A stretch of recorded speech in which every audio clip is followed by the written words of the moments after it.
a heavenly declaration, revelations, and sacred messages. Wishing everyone a blessed day worldwide. Today, I'd like to share with you the sacred message of God. Genesis 19:2-36. The two angels arrived at Sodom. It was evening and Lot was sitting near the city gate. When Lot saw the angels, he got up to meet them. He turned his face towards the ground to respect them. Lot said, "My lords, please come to stay in my house. You can wash your feet and stay the night there. Then you can continue your journey early in the morning."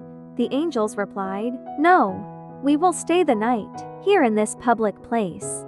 But Lot continued to ask them to stay with him. So the angels went with Lot to his house. Lot prepared a big meal for them, with some bread that he had baked without yeast. The angels ate the food. After that, they were preparing to go to bed. Then all the men who lived in Sodom came to Lot's house. They were old men and young men, who came from every part of the city. They stood all round the house. The men shouted to Lot, "Where are the men who are staying with you tonight? Bring them out here to us. We want to have sex with them." Lot went outside to talk to the men. He shut the door of his house behind him. He said, "No, my friends, please do not do this evil thing. See here, I have 2 daughters. They have never had sex with a man. Let me bring them out to you. Then you can do whatever you want with them. But do not do anything to these men. They are my visitors and I cannot let anyone hurt them." The men from the city said, "Do not try to stop us. You are a stranger here in this city. You cannot tell us what to do. Be careful or we will do even worse things to you." They pushed against Lot and tried to reach the door of his house. They wanted to break the door and go into the house. The 2 visitors who were inside the house opened the door. They pulled Lot back into his house and they shut the door quickly. Then they caused all the men outside to become blind. The young men of the city and the old men all became blind. As a result, they could not find the door of the house, even though they tried for some time. The 2 visitors asked Lot, "Do you have any of your family here in the city? Do you have any sons or daughters, or husbands for your daughters? If you have any family, you must take them away from here. We will soon destroy this city. Everybody knows how bad the people who live here are. As a result, the Lord has sent us to destroy this place." So Lot went out of his house. He spoke to the men who would marry his daughters. He said to them, "Hurry, leave this city now, because the Lord has decided to destroy it." But the men did not believe Lot.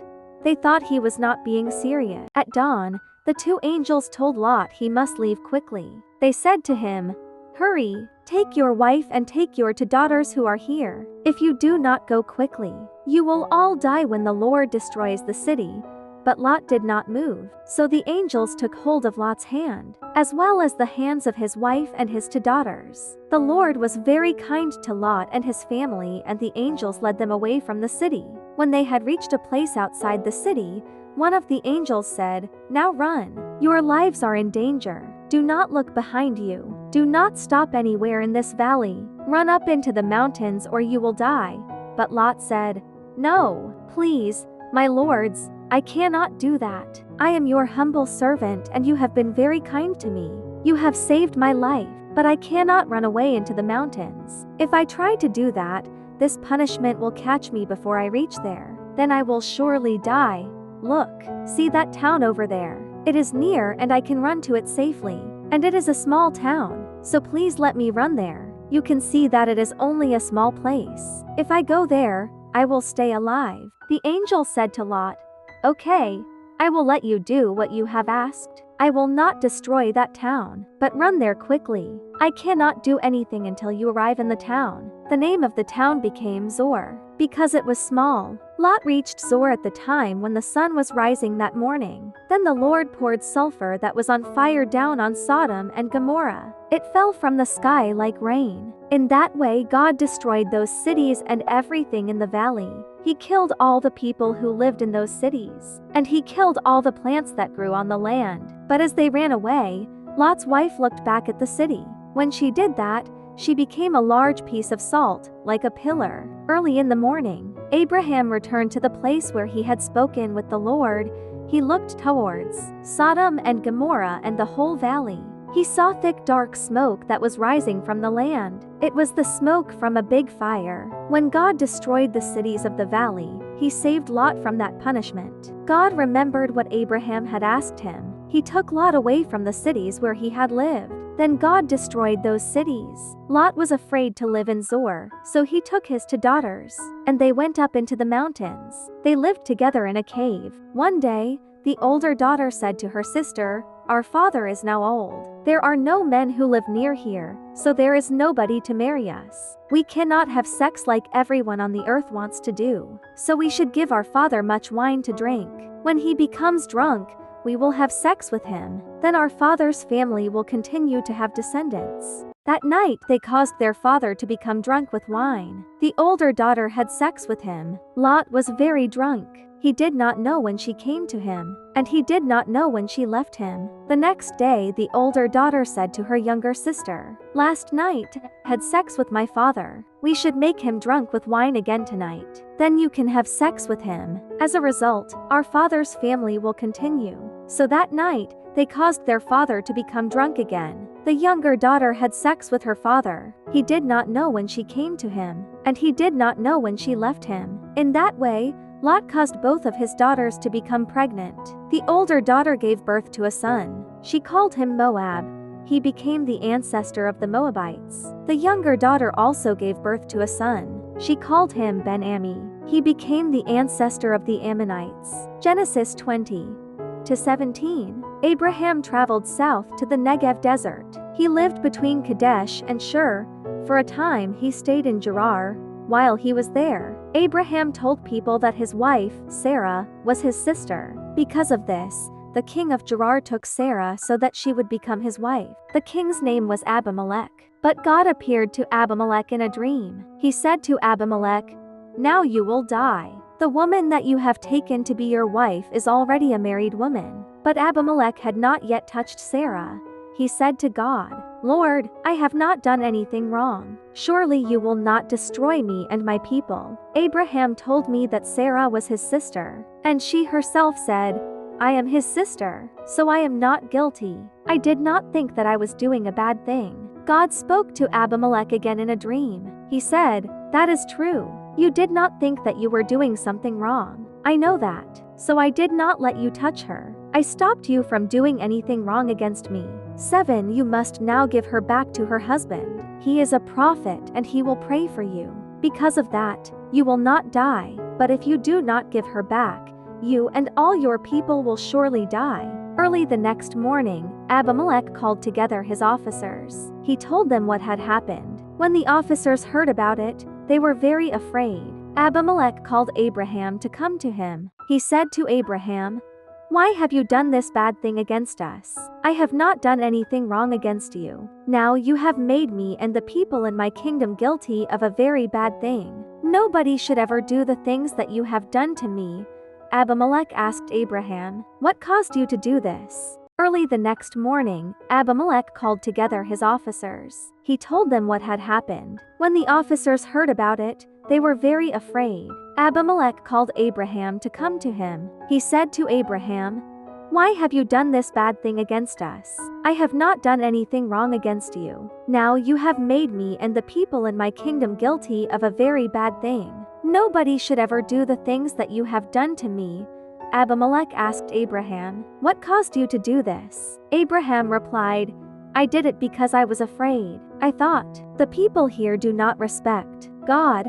They will kill me so that they can take my wife from me. And also, she really is my sister. She is the daughter of my father, but she is not the daughter of my mother. And she became my wife. God told me to leave my father's house and to travel. At that time I said to Sarah, 'This is how you can show that you love me. Everywhere we go, tell people that I am your brother.'" Then Abimelech brought sheep and cows to give to Abraham. He also gave to Abraham male and female servants. And he gave Sarah back to Abraham. Abimelech said, "Look, see my land all round you.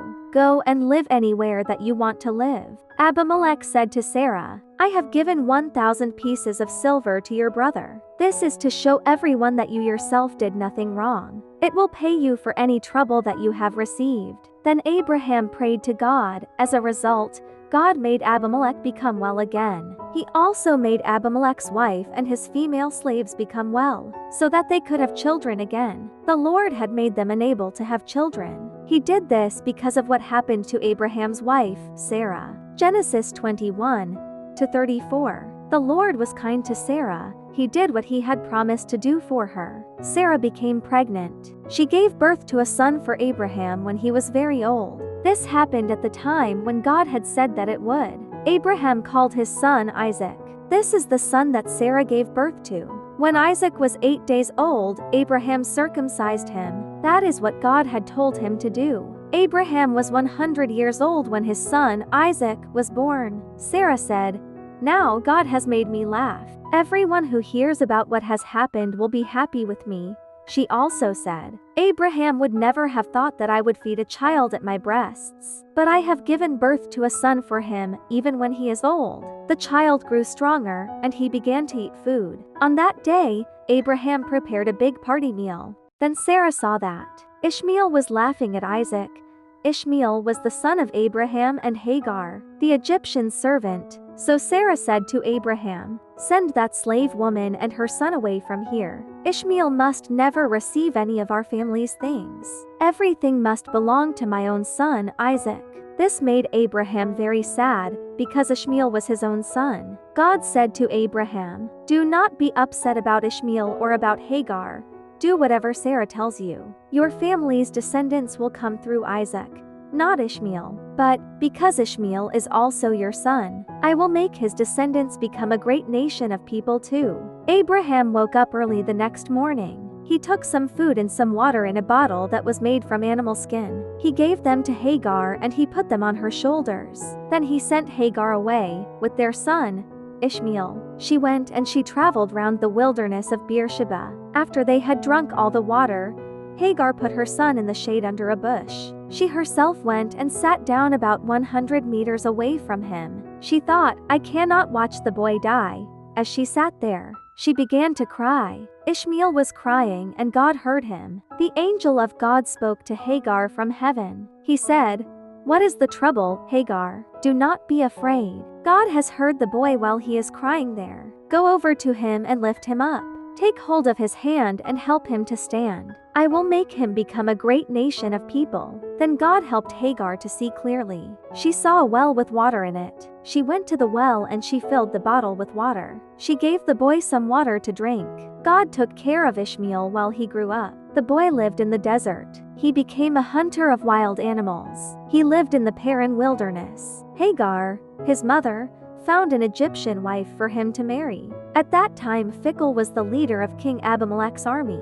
Abimelech and Phicol said to Abraham, "We see that God helps you in everything that you do. So please make a promise to me in front of God. Promise that you will never deceive me, or my children, or my descendants. You are living here in this land as a stranger. I have been kind to you, so please show that you will also be kind to us." Abraham said, "I promise to do all that." One day, Abraham complained to Abimelech about a certain well of water. Abimelech's servants had taken the well from Abraham. They said that the well belonged to them. Abimelech said, "I do not know who has done this. You did not tell me before. I did not hear about it until today." So Abraham brought some sheep and some cows and he gave them to Abimelech. The two men made a promise to help each other. Abraham took 7 female lambs from the sheep. He put them in a different place from the other animals. Abimelech asked Abraham, "Why have you put these 7 lambs in a different place?" Abraham replied, "You must accept these 7 lambs as a gift from me. That will show that you agree that I dug this well. Everyone will know that it belongs to me." Because of that, the name of the place became Beersheba, because the two men made a promise there. In that way, they made a promise at Beersheba to help one another. Then Abimelech and Phicol, the leader of his army, returned to the land of the Philistines. Abraham planted a tamarisk tree in Beersheba. In that place, he worshipped the Lord who is God forever. Abraham lived in the land of the Philistines for a long time. Blessed are those who hear the word of God and keep it. Remember to never stop praying and to keep reading the Bible, because God speaks to us through his word.